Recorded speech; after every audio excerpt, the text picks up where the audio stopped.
पत्नी बोली, शादी के बाद से तुम अब मेरी केयर बिल्कुल भी नहीं करते। पति, अरे पागल, एग्जाम होने के बाद कोई पढ़ता है।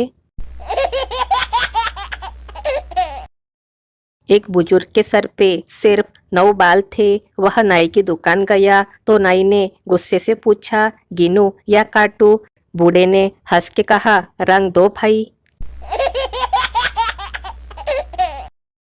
कुछ दोस्त ऐसे हैं जो घर से बीवी की लात खा के आते हैं और दोस्तों से कहते फिरते हैं, आज तेरा भाई लेग पीस खा के आया है।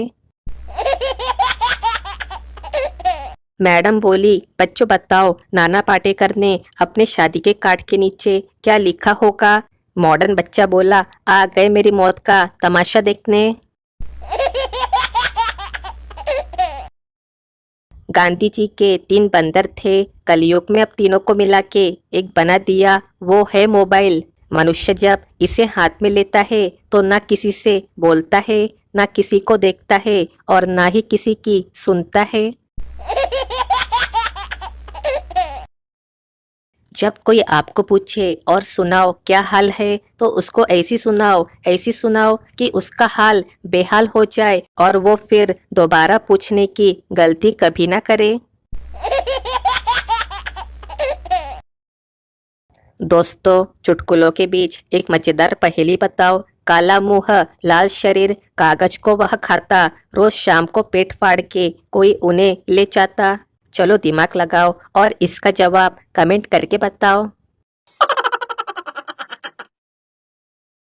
ईयरफोन का एक साइड का स्पीकर खराब हो जाए तो हम भारतीय उसे खोल के कुछ ना कुछ ऐसी कलाकारी जरूर करते हैं जिससे फिर दोनों साइड के ही बंद हो जाते हैं।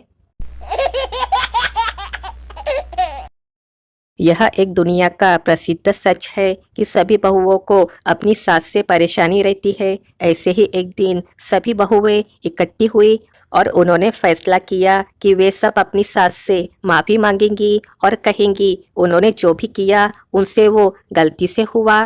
कुछ ही दिनों बाद सभी बहुओं ने पिकनिक जाने का कार्यक्रम बनाया, जिसमें पूरे परिवार के साथ अपनी अपनी सास को भी ले गई। सारी सास एक ही बस में थी जो सबसे आगे चल रही थी। रास्ते में उनकी बस का एक्सीडेंट हो गया और सभी सास मर गई। सारी बहुएं जोर जोर से बिलक बिलक के रो रही थी, पर एक बहू को शायद कुछ ज्यादा ही दुख हुआ।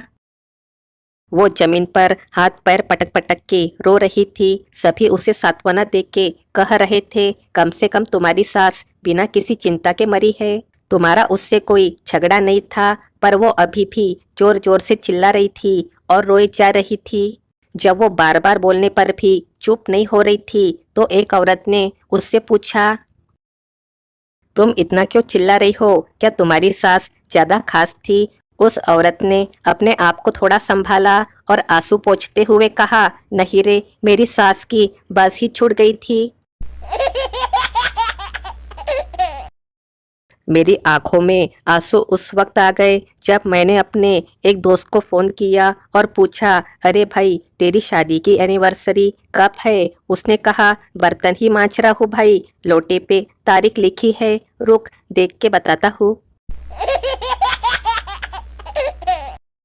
एक सच बात, यदि आप शराब पी के मंदिर, मस्जिद, गुरुद्वारा या चर्च नहीं जाते तो फिर घर कैसे जाते हो, जहां आपको जन्म देने वाली माँ, प्यार करने वाली बहन, सम्मान देने वाली पत्नी, साथ निभाने वाला भाई और सहारा देने वाला पिता रहता है। घर भी तो एक मंदिर है।